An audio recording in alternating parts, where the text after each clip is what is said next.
Students, उम्मीद करता हूँ आप सारे खैरियत से होंगे और अपने घरों में महफूज होंगे। बच्चे, बायो की क्लास का टाइम हुआ चाहते हैं। आज हम लोग डिस्कस करेंगे यूनिट नंबर 2। यूनिट नंबर 2 का लेक्चर 1 है हमारे पास, और यूनिट नंबर 2 जो है वो है हमारे पास बच्चे होम्योस्टेसिस कि होम्योस्टेसिस क्या होते हैं। तो आज के लेक्चर में हम लोग जो चीज़ डिस्कस करेंगे वो इस चैप्टर का इंट्रोडक्शन, इस चैप्टर का जो लफ्ज़ होम्योस्टेसिस है इसकी डेफिनेशन और इसकी टाइप्स डिस्कस करेंगे कि इसकी टाइप्स कितनी होती हैं आपके पास, और ये वाली टर्म सबसे पहले इंट्रोड्यूस किसने करवाई थी। तो बच्चे, इस चैप्टर के इंपॉर्टेंट टॉपिक्स जो हैं वो इसके साथ रिलेट करते हैं, वो रिलेट करते हैं आपके पास टर्म होम्योस्टेसिस के साथ के इंपॉर्टेंट टॉपिक इस चीज़ के साथ रिलेट करेंगे, इसकी तीनों टाइप्स के साथ। या हम लोग एक जर्नल स्केच बनाएं तो हम कह सकते हैं कि हम लोग होम्योस्टेसिस पढ़ेंगे प्लांट्स के अंदर, और इस चैप्टर में, और इसके अलावा होम्योस्टेसिस किसके अंदर पढ़ेंगे, एनिमल्स के अंदर। तो ये इस चैप्टर के इंपॉर्टेंट टॉपिक हैं आपके पास कि आप ये वाली जो टर्म है होम्योस्टेसिस, इसको तीनों टाइप्स के साथ, इसकी सारी टाइप्स के साथ डिस्कस करोगे प्लांट्स के अंदर, और इसी होम्योस्टेसिस को इसकी सारी टाइप्स के साथ डिस्कस करोगे एनिमल्स के साथ। एनिमल्स वाला पोर्शन ज़्यादा इंपॉर्टेंट है इस चैप्टर में, एनिमल्स वाला पोर्शन ज़्यादा इंपॉर्टेंट है। क्यों एनिमल्स वाला पोर्शन ज़्यादा इंपॉर्टेंट है? क्योंकि इसमें हम लोग देखते हैं structure plus function of nephron, और ये जो स्ट्रक्चर और फंक्शन ऑफ नेफ्रॉन होते हैं ये इस यूनिट का लॉन्ग क्वेश्चन है बच्चे आपके पास। और लॉन्ग क्वेश्चन आपको पता है कितने मार्क्स को होते हैं, 9 मार्क्स का। तो हम लोग कहते हैं कि इस यूनिट में होम्योस्टेसिस में जो ज़्यादा इंपॉर्टेंट टॉपिक है लॉन्ग क्वेश्चन के पॉइंट ऑफ व्यू से, वो कौन सा सेगमेंट है, एनिमल का सेगमेंट। क्यों एनिमल का सेगमेंट है? क्योंकि इस सेगमेंट में हम लोग एक इंपॉर्टेंट चीज़ देखते हैं जिसको कहते हैं जी structure plus function of nephron, और ये इस यूनिट में से लॉन्ग क्वेश्चन बनते हैं आपके पास। अब बच्चे, होम्योस्टेसिस की तरफ आ जाएं तो हम लोग कहते हैं टर्म होम्योस्टेसिस को सबसे पहले यूज़ किया था क्लॉड बर्नार्ड ने। Term homeostasis was first coined by a scientist which is a known scientist था। साइंटिस्ट क्या था आपके पास, जिसका नाम क्या था, क्लॉड बर्नार्ड। ये आपको बताया है MCQ के लिए। आपकी बुक में साइड पे जो टिड बिट होता है या जो साइंटिफिक इंफॉर्मेशन होती है उधर इस साइंटिस्ट का नाम लिखा हुआ है, हम लोगों ने इधर ही लिख दिया कि term homeostasis was first coined by a scientist name Claude Bernard. अब बच्चे आ जाएं इस यूनिट की तरफ कि इस यूनिट में हम लोग क्या क्या चीज़ें पढ़ेंगे। अब सबसे पहले इंट्रोडक्शन में आप डेफिनेशन आपको आनी चाहिए होम्योस्टेसिस की, कि होम्योस्टेसिस की डेफिनेशन क्या है बच्चे आपके पास। अब हम लोग कहते हैं होम्योस्टेसिस है आपके पास कि किसी भी ऑर्गेनिज्म का, कोई भी ऑर्गेनिज्म जब क्या करते हैं, मेंटेन करते हैं। किस चीज़ को मेंटेन करते हैं बच्चे? अपनी इंटरनल कंडीशन को, मेंटेन इट्स इंटरनल कंडीशन, अपनी इंटरनल कंडीशंस को क्या करते हैं, मेंटेन करते हैं। तो इस फिनोमेना को हम लोग किसका नाम देते हैं? This phenomena is known as homeostasis. Homeostasis क्या है आपके पास? The phenomena in which organism maintain its internal condition. Internal condition को मेंटेन करते हैं। कैसे मेंटेन करते हैं? By change in external condition. क्या मतलब इसका, by change in external condition? तो जब आउटर एनवायरनमेंट में चेंज आता है या एक्सटर्नल एनवायरनमेंट में चेंज आता है तो उस चेंज के मुताबिक ऑर्गेनिज्म अपनी इंटरनल कंडीशन को मेंटेन करते हैं। इस फिनोमेना को हम लोग किसका नाम देते हैं बच्चे? होम्योस्टेसिस। तो होम्योस्टेसिस में हमारा कंसर्न किसके साथ होता है? 2 कंडीशंस के साथ। देखें यहाँ पे एक ब्लू कलर के साथ आपको नजर आ रहा है और एक ब्लैक कलर के साथ नजर आ रहा है। Organism maintain its internal condition, ये वाली चीज, इस इंटरनल कंडीशन को वो मेंटेन करता है किसके साथ? बाय एक्सटर्नल कंडीशन के साथ। ये एक्सटर्नल, तो इंटरनल कंडीशन को आप लोग नाम दे दें बच्चे इनर एनवायरनमेंट का। ऑर्गेनिज्म के हमेशा 2 टाइप्स ऑफ एनवायरनमेंट होते हैं। यहाँ इस डेफिनेशन से हमें क्लियर होता है, इंटरनल कंडीशन से मुराद इनर एनवायरनमेंट, एक्सटर्नल कंडीशन से मुराद आ गया आपके पास आउटर एनवायरनमेंट। अब हम लोग कहते हैं कि 2 तरह के एनवायरनमेंट होंगे। तो नीचे ऑर्गेनिज्म के पास जो एनवायरनमेंट्स होते हैं आप देख सकते हैं, टाइप्स ऑफ एनवायरनमेंट। किसी भी ऑर्गेनिज्म के पास 2 तरह के एनवायरनमेंट होंगे, एक होगा आउटर और एक होगा आपके पास इनर। ये जो आउटर एनवायरनमेंट होता है ये चेंज होते हैं, कंटिन्यूसली चेंज होते हैं, जबकि जो इनर एनवायरनमेंट होता है ये कांस्टेंट होते हैं up to a limited extent. Proper पूरा कांस्टेंट नहीं होता, इसके अंदर चेंज होती है। हम लोग कहते हैं आउटर एनवायरनमेंट चेंज होता रहता है, जबकि जो इनर एनवायरनमेंट होता है वो कांस्टेंट होता है। और कोई भी ऑर्गेनिज्म अपने इनर कंडीशन को मेंटेन करेगा, चाहे प्लांट्स हों या चाहे एनिमल्स हों, वो अपनी इनर कंडीशंस को मेंटेन करते हैं। किसके मुताबिक मेंटेन करते हैं? According to external environment, according to external condition.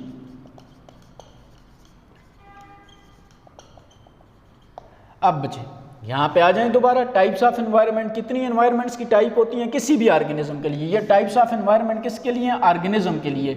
आप अपने आप को जहन में रखें, आपके कितने एनवायरनमेंट है? इस टाइम आपके दो एनवायरनमेंट है, एक आपका अंदर के एनवायरनमेंट और एक आप जिस एनवायरनमेंट में बैठे हुए हैं। आपका अंदर का एनवायरनमेंट कांस्टेंट होगा, आपका बाहर का एनवायरनमेंट चेंज होता रहेगा। आपके रूम का टेम्परेचर और है, आप बाहर कॉरिडोर में आएंगे टेम्परेचर और होगा, आप घर से बाहर जाएंगे टेम्परेचर और होगा।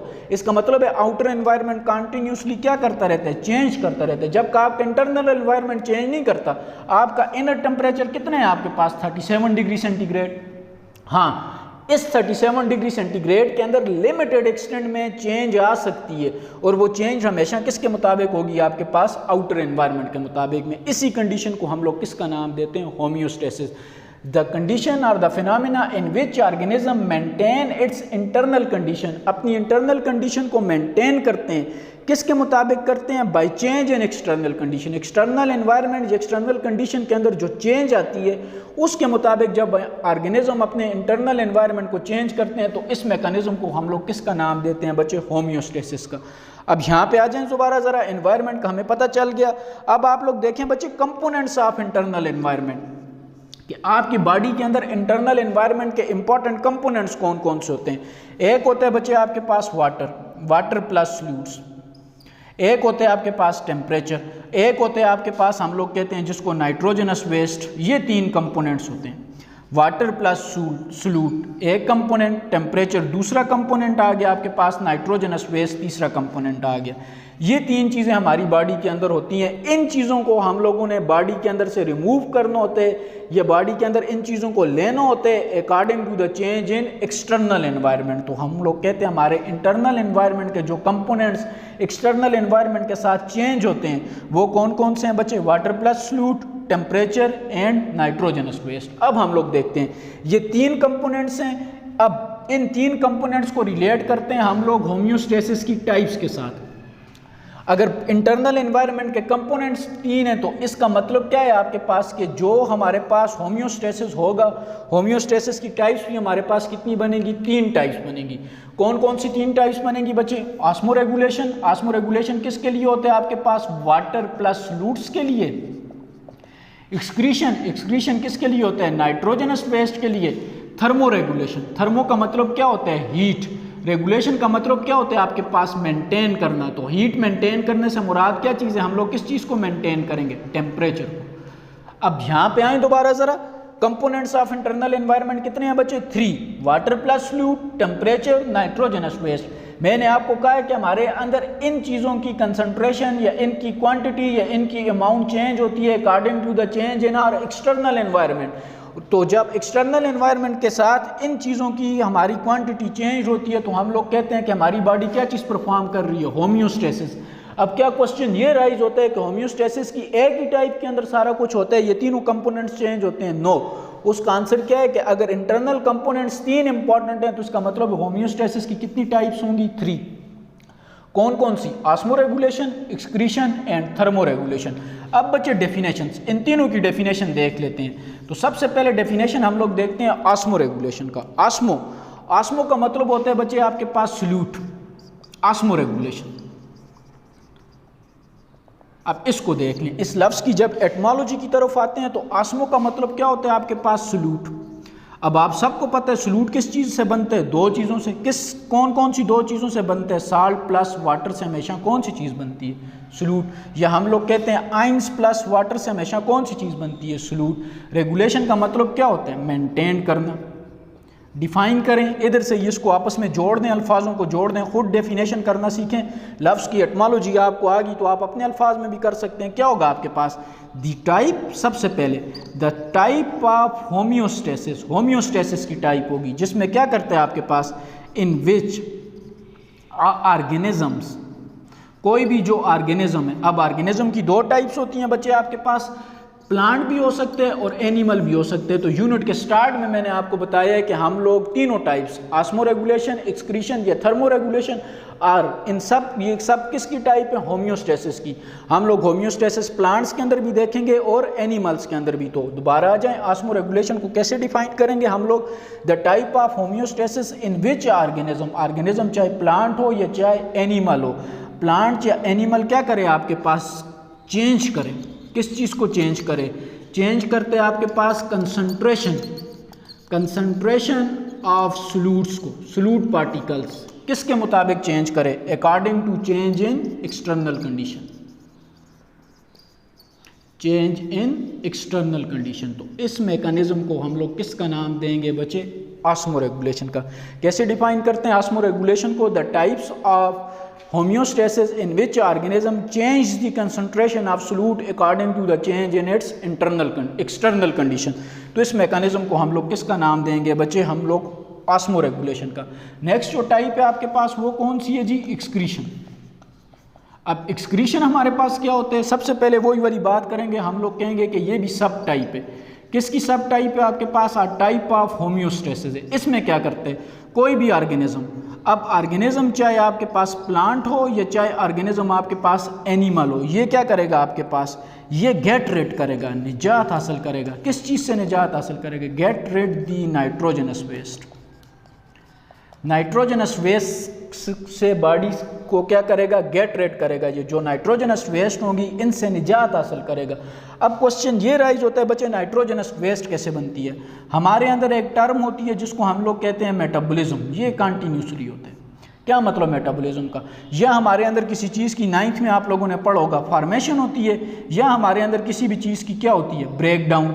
अब फॉर्मेशन हो या ब्रेक डाउन हो, इसके रिजल्ट में बॉडी के अंदर कौन सी चीज़ बनती है? Nitrogenous waste. ये नाइट्रोजनस वेस्ट हमारे लिए क्या होती हैं बच्चे?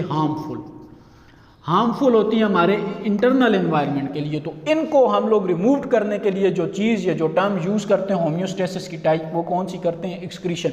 आप कैसे एक्सक्रीशन को डिफाइन कर सकते हैं? द फिनोमेना और mechanism in which a body of organism removes the nitrogenous waste. तो हमने क्या किया? In which the body of organism get rids the nitrogenous waste के बॉडी ऑफ ऑर्गेनिज्म निजात हासिल करती है नाइट्रोजनस वेस्ट से।